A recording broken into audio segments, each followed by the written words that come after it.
Welcome to a new edition of the Neon Jazz interview series with Chicago cornetist, improviser, and composer Josh Berman. Over the course of our interview, we dug into his history, which is part accidental and more about finding his artistic aim in life. He just released a new album called A Dance and a Hop in 2015 and is contemplating new material. He's the co-founder of the acclaimed Umbrella Music, along with being a co-curator of the Emerging Improvisors Organization. He stays busy working with cats like Bill Dixon, McPhee and Ken Vandermark. He has some cool insights, tasty stories, and a bit of surprise minced in. Get to know Josh and dig this interview, my friends. Thank you for taking a little time to talk with me. I appreciate it.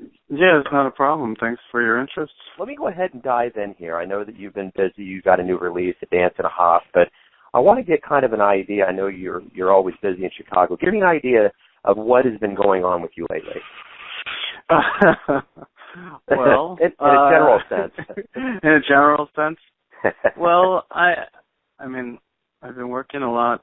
This last week, I was playing with our regular-ish crew, Jason Adashevitz, Mike Reed, Jason Rebke, Jason Stein, with the New Yorker Darius Jones. We just did a weekend constellation. It was great, playing Darius's music, working on it, and and before that, I don't know. I've been doing a lot of writing at home, a lot of playing.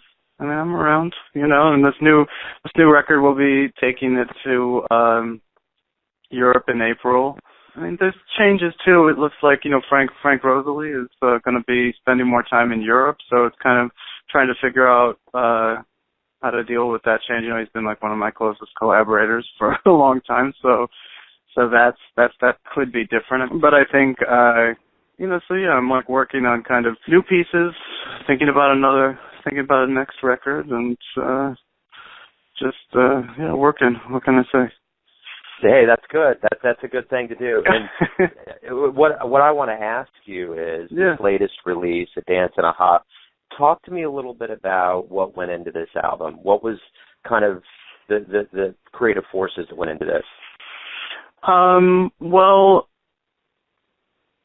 first of all, I mean, it's mainly about, my connection to Jason and Frank, which goes back 99 or 2000 or something, a long time. I mean, when we were, those guys, I think about them, those guys were great already. I was, I felt like I was just putting it together, Yeah. And so, so kind of thinking about our improvisational voices, dealing with pretty simple material. I don't tend to give, and they don't require. And the fun of that band and the excitement of that band is not like working on let's get an arrangement going of a piece.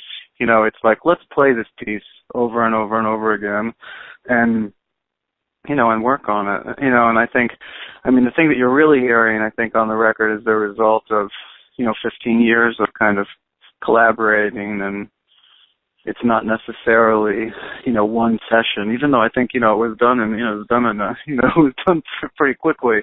Yeah. So I think the thing that went into it is that I like tunes. I like writing tunes. And then we're just playing. I know that sounds pretty light, but, I think that we like jazz and we like pure, sound improvisation. So I think that we're splitting, we're splitting the difference, I think that's happening. Well, that's the interesting nature of improv. You're just kind of creating a line that continues on and on, so it makes sense. You were saying that you had some new material that you were working on, and there's always kind of this popular notion with having commercialized music out there that you're supposed to wait for a certain amount of time. Do you subscribe to that? Because it seems like everybody has to wait a year. But it seems like if you got something to say, you just do it and you say it. Is that kind of what you do? Right. Well, my thing is honestly, I never know when it's going to all come together. So if I feel the idea to write anything, I just have to go at it now while it's happening, because I'm not someone who puts out a record every 6 months, or like some, just as a leader, this is like, the once every 3 years at this point, so it's, so now that if I feel, I've been writing, and So that's just, that it's even happening at all. I just have to pay attention. So, as of right now, I'm writing tunes right now. I have a couple of pieces that feel like a larger thing. I'm not exactly sure even what for. So it just happens to be that that's the activity, and I'm trying to follow it, Right on. Yeah, good deal. Let me ask you this. Did you grow up in Chicago? I grew up in the suburbs of Chicago. When I was growing up, my mother lived in the suburbs and my father lived in the city. Okay. And so I definitely went to school in the suburbs though, and then kind of quickly made a break to the city. Say, what was it about your childhood that kind of gave you this love of jazz and got you really into music? Well, I came up in I didn't play as a young person. I was really into art, I was a painter and a photographer making films, and I went to, that was like my whole young life, kind of all 4 years of high school. That was what I was doing, and I was really interested in jazz. There was I had a high school teacher who was, who died a couple of years ago, who I was very close to, who was just, he loved basically all art 1945 to 1975. So basically anything that happened in that period, art started with Jackson Pollock and ended with Klaus Oldenburg, and then everything, in jazz, he just, he was in the service. He saw Chet Baker and Dexter Gordon and all that, so I think, it's hard to say exactly how it happened, whether it was him. I had a couple older friends who were into it. So, but somehow I made a personal relationship with a couple records. I bought Birth of the Cool, I think when I was like 15 or something, and it was a bit life-changing, I think. But what really happened was I went to art school as a 18-year-old, and then I met this guy named Weasel Walter. I don't know if people know this guy outside of, he's a multi-instrumentalist and kind of no-wave punk / improviser. He's a great, drummer, guitarist, whatever. But, his thing was, he was really influenced by, he knew all these crazy avant-garde records, and he knew basically about straight ahead jazz and free jazz and no waves and everything. He lived across the way from me, and he was like, "Look, I'm going to start a band of non-musicians." And I was like, "Well, I always wanted to play the trumpet." He was like, "Well, you should," So we got together, this band of art school people, and when it turned out I was playing them, I was so excited by what we were doing that I just dropped out of school and just started playing.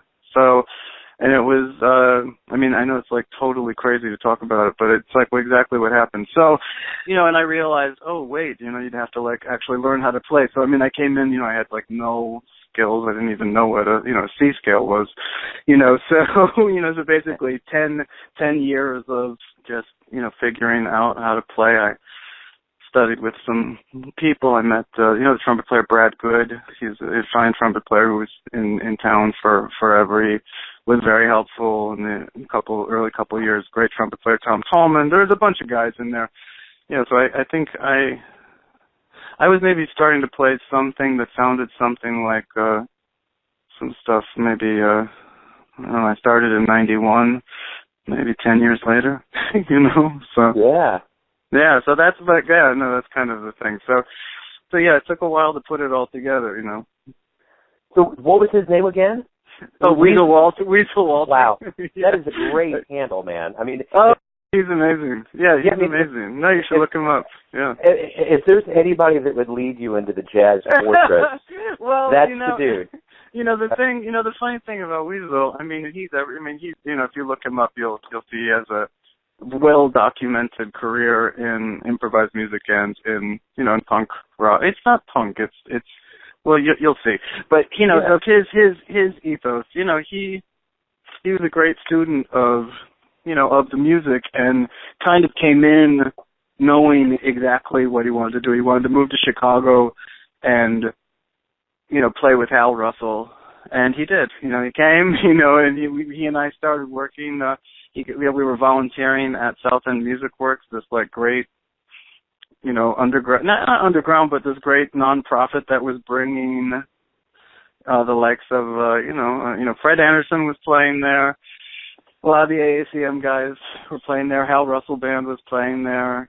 All sorts of people. Peter Brotzman was the first time I saw Brotzman. The first time I saw all those guys. I was 8, and that was before. I think I just started playing, so maybe 18, 19. I'd never seen that music before. I'd never heard it. And he's like, I don't think I would have really found it, without him. And I found it totally. I found a home in that stuff. Learning how to play straight ahead jazz, like learning how to play that stuff, that came later. I didn't even. I thought I wanted to basically, I heard Don Cherry and I was like, oh, that's what I should be doing. And also I saw this guy, I saw Paul Smoker, like basically in the first, I don't know, I've been playing for maybe like 4 months or something. I saw that and I was like, holy shit, that guy's amazing. It was like, just totally floored me. And so. Absolutely. Yeah, so, and then I think, just down. Then later, you get, you put your own thing together, but there's a lot of stuff that comes in between that. Yeah, that's awesome. I kind of have been hooked on a recording with Sonny Rollins and Don Cherry live at the Village Gate 62. Yeah. That amazing. Thing, just, yeah. He was doing something pretty profound at that time that was very much, he was someone who could play, he understood harmony, he could play changes, but it was unbelievably free. This was Don, so that he wasn't so hung up about technique, though he had some. But what he really had was like a vision for the future. He knew that, gesture and shape was going to really be where it was at. And it's, it's amazing. Amazing. Yeah, it is. Talk about a monument built with every solo. He's amazing.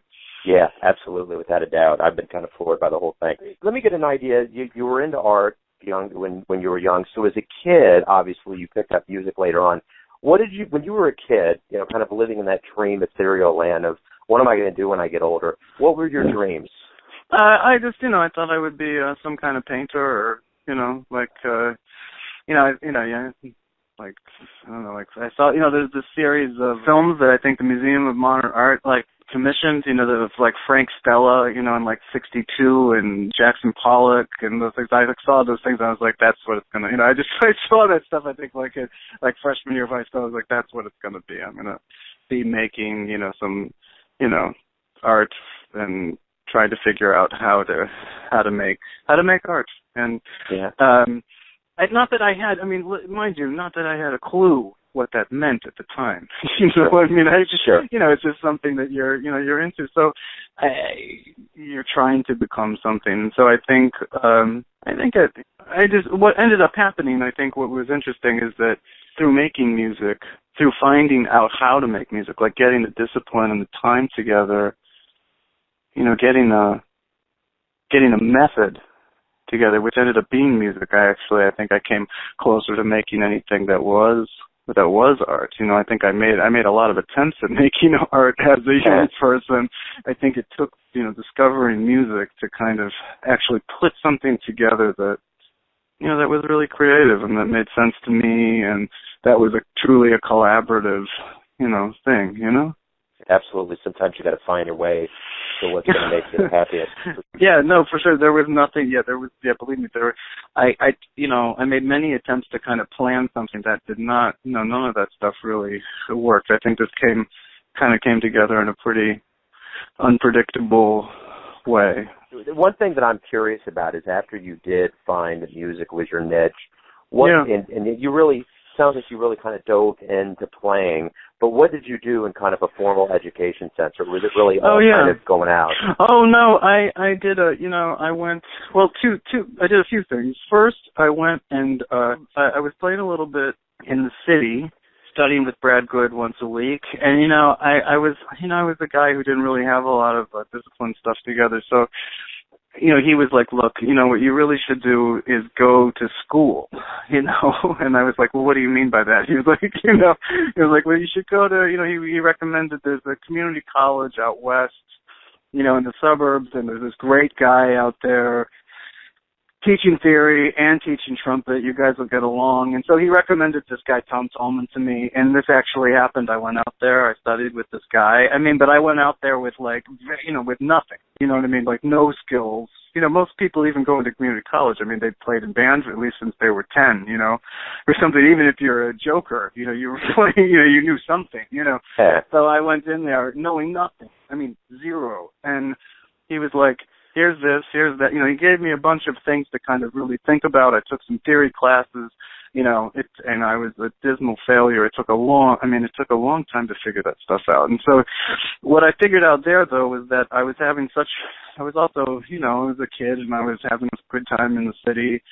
And so I figured what I really should do is get the hell out of town and try to, you know, really just kind of, you know, live a more static, you know, just monkish life, you know, and like, so I went to, got into this college downstate, you know, Western Illinois. There's this great, amazing trumpet teacher down there. His name is Bruce Briney. He's a classical guy, doesn't play jazz. I started studying with him. You know, in a place like, you know, like Western Illinois, you know, you didn't run into my lot very often down there. You know, people interested in free jazz. I didn't even, you know, there was no one down there who even knew who any of the people that I like, you know, who they were, you know. There was a tenor player who was a theory teacher, and a great guy who ended up at he's like the chair at North Texas now, John Murphy. Changed a lot of things in my life, more conceptually than musically, just about discipline and, you know, how to think about music, you know. But I mean, this was like so early in my, you know, it took, you know, like, you know, I've been playing a few years when I got down there, and it was still pretty early in my figuring stuff out. So they made a huge impact on, just to witness what a musical life might look like. Does that make sense? Yeah. You know what I mean? Like what it takes. Like I didn't know, you know, there's no musicians in my family, so I didn't know that, you know, you might practice 5 hours a day, you know, you know, or that you might organize a practice session, or you might do, you know, something like that. So I mean, you know, it was very helpful to kind of see, you know, how to do it, and especially, you know, Bruce Briney, you know, I feel great pity for him having to listen to those lessons, you know. You know, I'd come in there, oh, yeah, poor guy. But you know, it ended up, I think, you know, I spent, you know, a few years down there just hiding out and playing, and when I got back to the city, ready to really start. So I got back and I met, and that's how I kind of connected with everybody. I met Jason Adashevitz and John Doyle and Mike Reed, and the crew kind of started to assemble right around then. Along with the music, you're the co-founder of the acclaimed Umbrella Music, and that's right, and the co-curator of the Emerging Improvisors Organization. How did these kind of offshoots of what you do come about?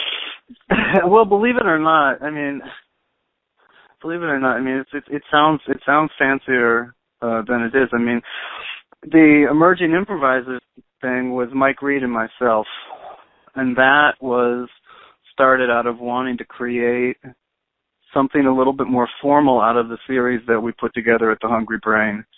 The series at the Hungry Brain came out of wanting to work more. You know, when we started playing, it was harder.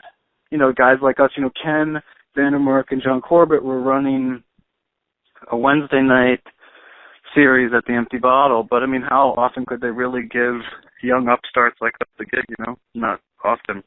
Right. And so we really needed to kind of form our own series.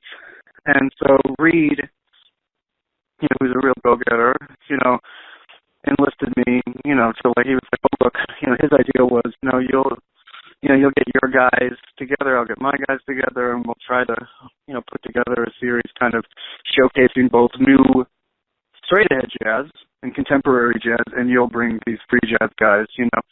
And it ended up being somewhere in between that, and ended up being, you know, of course, eventually showcasing more free jazz. And then the Emerging Improvisors group kind of fell to the wayside because, you know, we got more involved with this thing with Umbrella Music. And Umbrella Music, how that happened was Dave Rempis was running his own series at a place called Elastic Arts, which he still runs on Thursdays.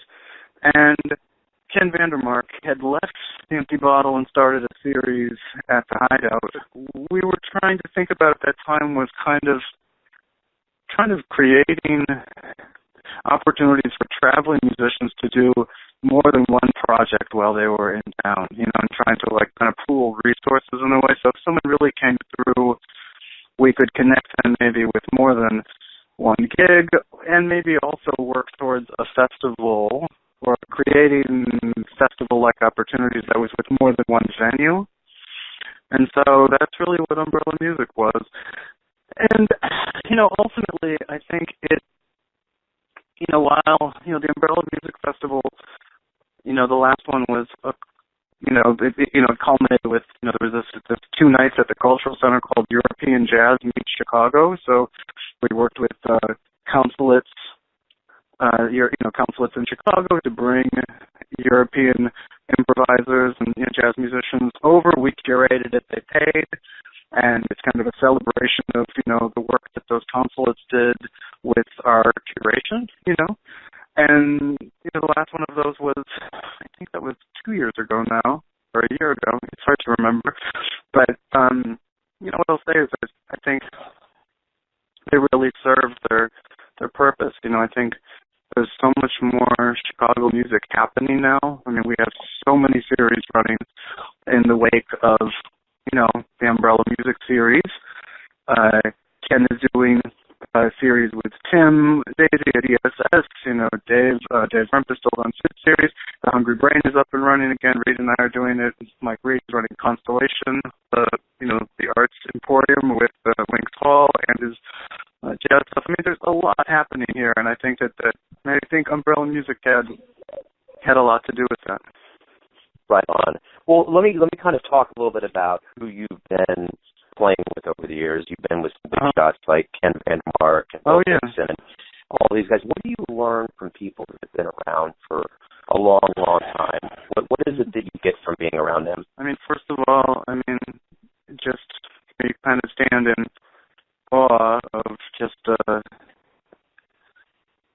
longevity of someone like Fred Anderson or someone like Bill Dixon. I mean, when I say Fred, I didn't work with him, but I played at his club, and he, Fred ran his own place. He sat in the back and listened to your sets, and then would come up and and would say, I'm digging it, I'm not, whatever, and I mean to kind of be, you feel pretty lucky to, even be a part of, a scene that includes, someone like Fred. I think to play with, in Rob Mazurik's band, we got a chance to play with Bill Dixon. We got a chance to really, watch how, someone, he was one of the first, one of the first great trumpet players I ever heard. I remember Weasel putting on Conquistador and being just totally, just completely knocked out. It was one of the favorite things I've ever heard, And I think so to get a chance to just, really work with him and see how he works, what he's thinking about, what's important to him, what he values, how he sounds. I mean, these are amazing things. I think I think with Ken, Ken is a force to be reckoned with. He's a pretty amazing musician, organizer, etc. So, I've learned a lot just watching his just relentless intensity. Yeah, I think I've been pretty lucky to work with some pretty great musicians. I love seeing how people think about the work, and I especially love watching people kind of deal with different parts of the tradition, like Ob Barz's interest in John Carter and Bobby Bradford, as important as his connection to Duke Ellington's music, kind of because that's those are kinds of things that I think about a lot. I think it's different than how those guys do it, but it's just, I think that's something that I think inspires me to see how people are thinking about the tradition and then how their work relates to it. So let me ask you a question about touring and going out. You've been around the U.S. You've been to Canada, Europe, and Japan, which they worship jazz musicians. Sure.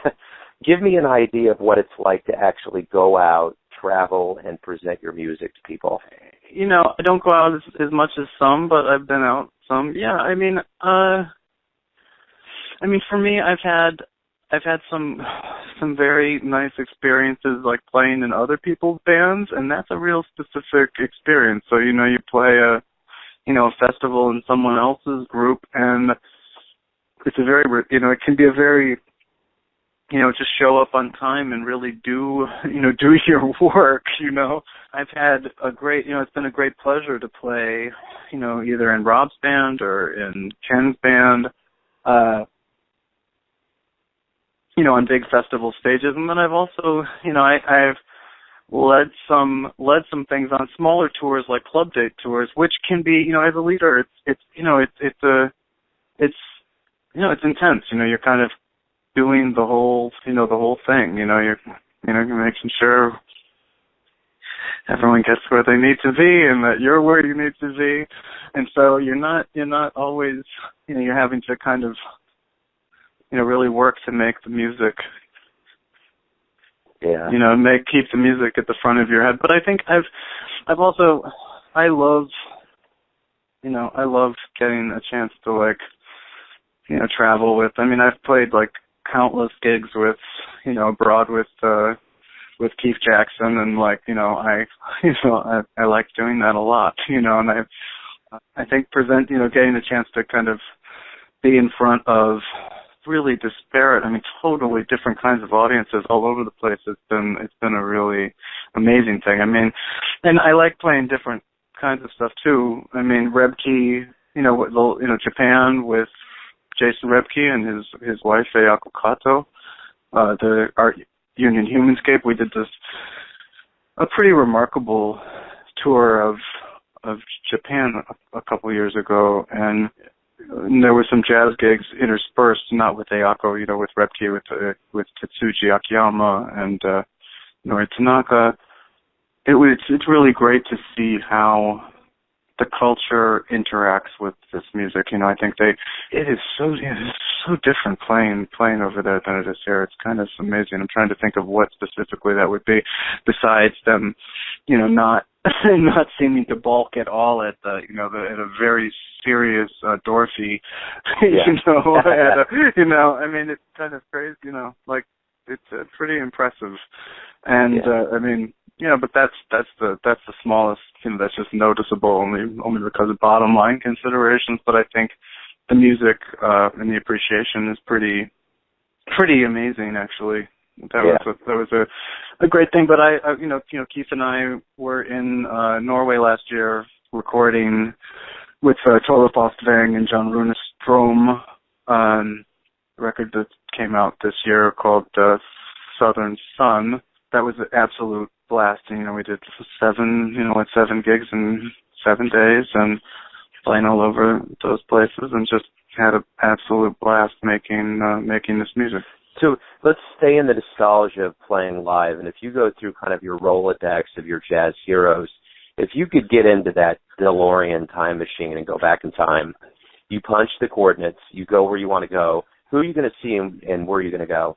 I'm a huge fan of everything. So, I mean, I'm not as, you know, I mean, I'd like to see all of it. I would love to see, you know, the Austin High, you know, people as much as I'd like to see the Herbie Hancock band on Thrust. You know, I don't, you know, there's no, but I mean, but there's things that are like touchstones that, you know, there's things that mean so much to me, that have meant so much to me, that I'm not so hung up on now, that I would have given like anything to see. Like there was this period, you know, in the early 90s where I would have liked to see that Jimmy Jufrey 3 with Paul Bley and Steve Swallow. I would have, you know, I don't even know, you know, I thought about those records so much. And, you know, the Ornette Coleman group, you know, with Don and Ornette, Charlie Hayden, Billy Higgins, Ed Blackwell, like all of that stuff. I mean, those guys thought about that a lot. And I would love to have seen those early dates with, you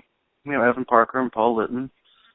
and to see, the birth of European free improvisation too. So, I mean, and to say nothing of my, hero Steve Lacy and all of his amazing bands, watching, the birth of his incredible contributions, So, but I mean, luckily got to see some of that, so I don't feel so like I missed the boat.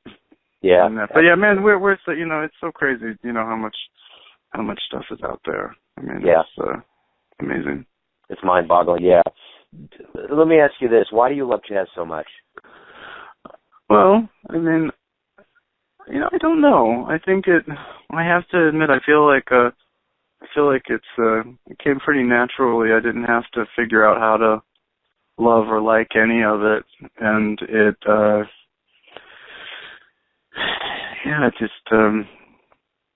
I think it really is. I feel very lucky to, come from a place where it's possible to experience this music, to come from Chicago with this amazing history of kind of people making their own opportunities for creating it. And, I don't know if I would have found another art that felt so right to me, Yeah. So I mean, I think that's why, you get to kind of create the whole thing. I mean, obviously you need to create more work than just what you can create for yourself, but I like that. I like that I get to be a part of so many different parts of it, whether it's the community service providing of gigs, for friends and for, one's colleagues and oneself, and then also the composing and then the writing and the playing and the travel, like all of those things. Each step of that is pretty, I don't know, it fits for me. So I feel pretty lucky to get to do all of that. Yeah. So let me ask you this. Everyone has their version of who you are, your fans, your family, your friends. Who do you think you are? That's a good question. I mean, I'd like to think that, especially, I mean, for, in this conversation, I'd like to think that the music that you hear is a pretty clear explanation of the things I'm really interested in, and that the people that I'm playing with are really important to me, and there's nothing in those things that is light or put on, and so I'd like to think that you're getting like a piece of like, a lot of what I'm into and a lot of what I'm experiencing and the people that I like to experience it with. Let me ask you this. You've gotten some awards over the years. Has there been not an award that's your favorite per se, but was there an award that you got where you were like, wow, I didn't expect that. It kind of came out of left field? Well, I mean, I feel like I've gotten some recognition. I don't feel like I've won any, like actual awards, like of any, I mean, I won, Rebke and I won the grant, which was kind of amazing, to do this project with Iago. And I feel like I've been included on some, critics lists of, whatever, Rising Stars or whatever. I mean, believe me, I am so appreciative of this, and honestly, if you say, like, what is it, that I ever thought that would be in the cards for me, I mean, like, at all? No. Like, not even, not at all. Because I don't even think, when I started, I didn't even know any of that existed, I just knew about the art of it, honestly, I mean, believe me, now that I'm part of the thing, it's pretty special, it's nice, but I think, at the time I didn't even know, I didn't know what any of that was. So, no, it's always nice to be, any of the stuff, the press or any of that stuff, that people are thinking about it, and like, that you're calling, that anyone is interested, I think means it's connected in some way, and I think that's a piece of why we do it. I love doing it, and I think I would do it either way. So let me ask you this. In 20 years, we hook up and we talk. And I'm going to ask you to be a little bit reflective on your career as it's gone down the path more. What are you going to want to tell me when I ask you what's been going on? What are you looking to do? You mentioned you got new material, you're putting out albums, you're making music, you're co-founding and co-creating things.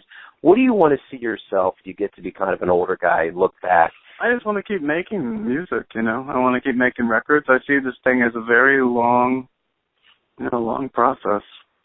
Yeah. And so I just hope to keep being available to my colleagues' processes, and I hope to be available to keep doing it. I mean, that's the thing. That's kind of a perfect way to kind of wrap things up. Josh, thanks for taking some time out, man. I appreciate you opening up. Yeah, take care now. Thanks for listening and tuning in to yet another Neon Jazz interview, where we give you a bit of insight into the finest players in New York, Kansas City, Chicago, and spots all over the world, giving fans all that jazz. And thanks to Josh for his music, his stories, and his jazz cool.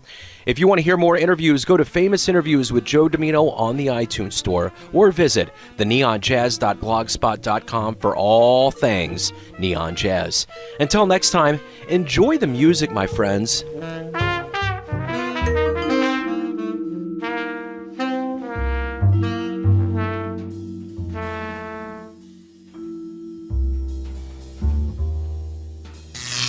Neon Jazz.